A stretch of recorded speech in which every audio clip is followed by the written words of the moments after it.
Hi everyone. One of the great things about Photoshop is not only that it allows you tremendous creativity and the ability to pretty much represent anything that you can think of as long as you can think of it. Then one of the other things is that you can do it pretty efficiently a lot of times. Photoshop has a lot of built-in things that make your workflow faster and easier. We've already talked about history and actions, and those are two huge things that make your ability to work in Photoshop faster, easier, and more seamless. Another one is libraries. You have a library option over here, depending on where you have it open or if you have it open. If you don't, just come up here and open your window. And that allows you to take anything that you want to reuse on any kind of a regular basis or even just for one project and put it into a specific library. So you can see here I have an Eleprints library. It's got a whole bunch of my aliens in it. It's got my logo in it with bevel and emboss and drop shadow. It's got a single layer in here. I'm not even sure what that, oh, that's my logo as well. Okay, just came in as a separate layer. And then you can put in pretty much anything that you want to put. If I put the background black, you can see those are words, okay?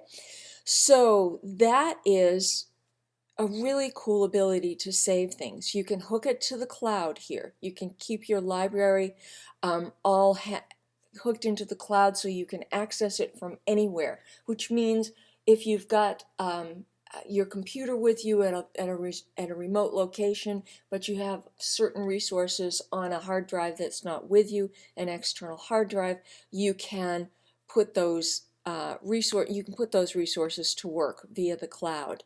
So the cloud is just remote storage, in case you're not clear on that.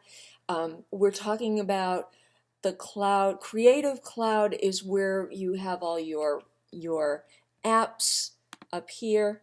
You have your apps, you can go into your fonts here, you can get new fonts in case you don't know that. You can go in here and many of the fonts here are free. Many. You can see how many I've got synced already. Or I should say the fonts are included with your subscription to the Creative Cloud. They're not actually free. We know that. Okay, and this connects back. Photoshop will add fonts for you automatically if you haven't figured that out yet. I think most of you probably have. When you go into the font menu down here, you get to add fonts from Typekit by clicking on that little icon. That will take you to the Browse Typekit fonts, and you can come in here and look to your heart's content.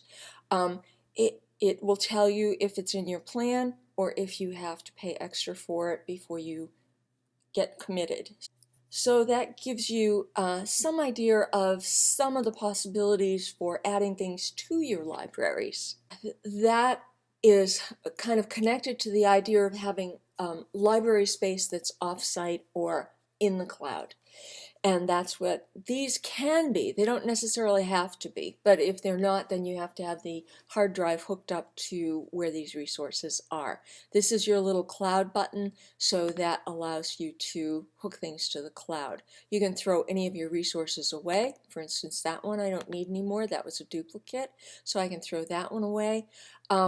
You can open a document. If I go to Open, and I go to my hard drive here and to the place where I have my exhibit materials for an upcoming exhibit. I have this right here, open, and I can load everything in there as a new library from this document. So it will hold the colors, it'll hold the character styles, it'll hold the smart objects, and it creates a new library right there.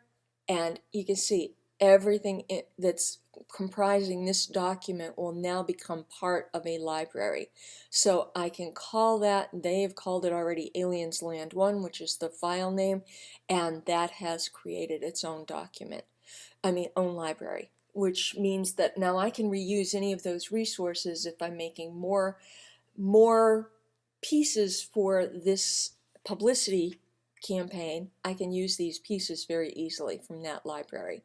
I can go to any of these libraries. I can go back to the Eleprints library simply by scrolling down and going to any of those.